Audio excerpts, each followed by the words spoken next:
The blizzard was so loud it drowned out every thought in his head. The Navy SEAL had survived gunfire, explosions, and war zones, but that night, in the frozen silence of the mountains, it was a single weak cry that stopped him cold.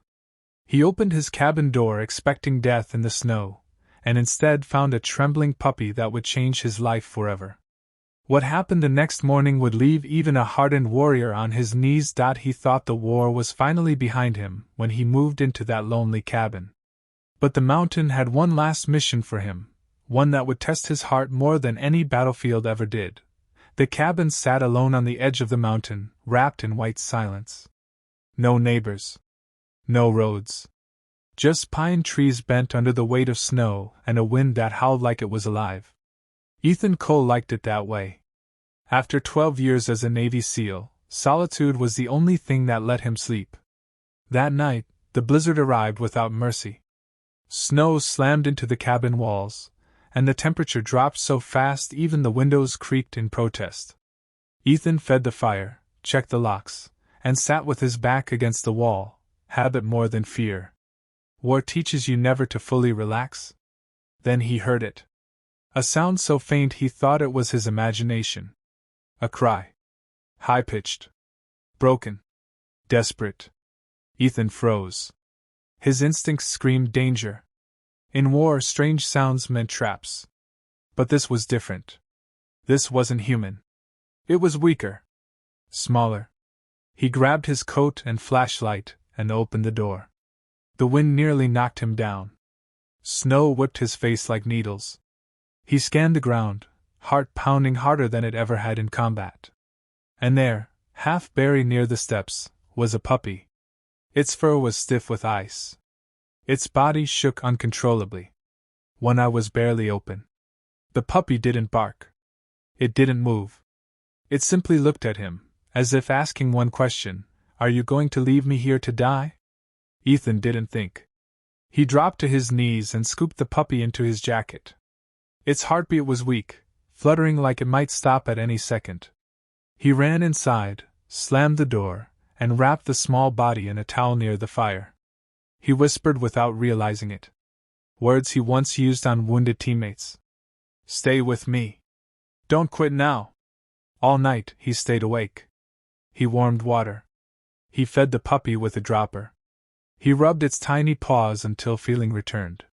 Every time its breathing slowed, panic stabbed his chest harder than any bullet ever had.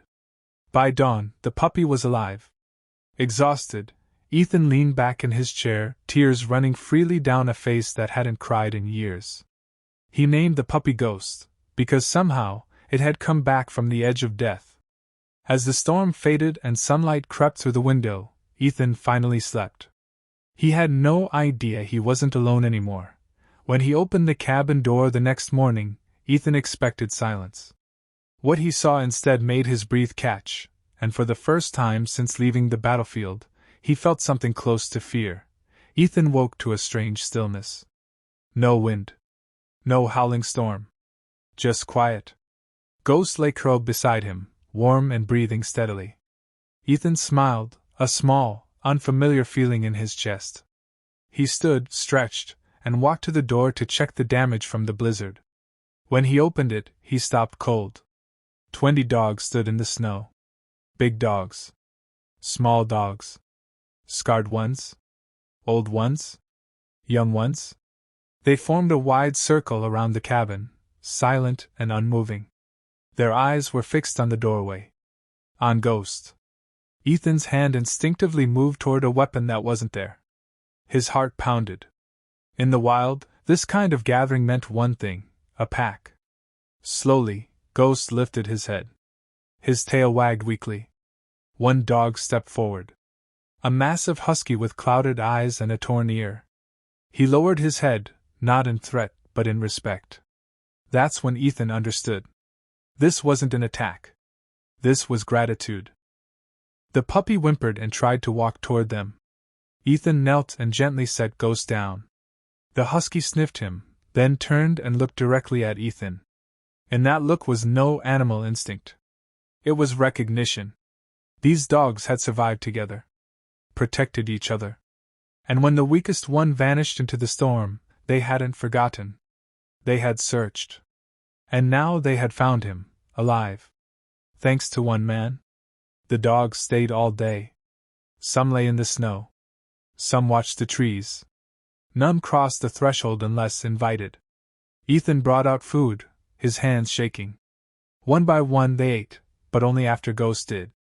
By nightfall, Ethan sat on the cabin steps, surrounded by warmth he hadn't felt since before the war. The silence inside him, the heavy, crushing loneliness, was gone. In saving one life, he had been given many. The pack returned often after that. Sometimes with injuries. Sometimes with pups. Sometimes just to sit near the cabin like silent guardians. Ethan repaired fences, built shelters, and slowly, without realizing it, rebuilt himself. The war had taken his peace. A freezing puppy had brought it back. And in the heart of a man who thought he was done saving anyone, a new mission was born, not of bullets or orders, but of compassion. Because sometimes, the bravest thing a warrior can do is open the door.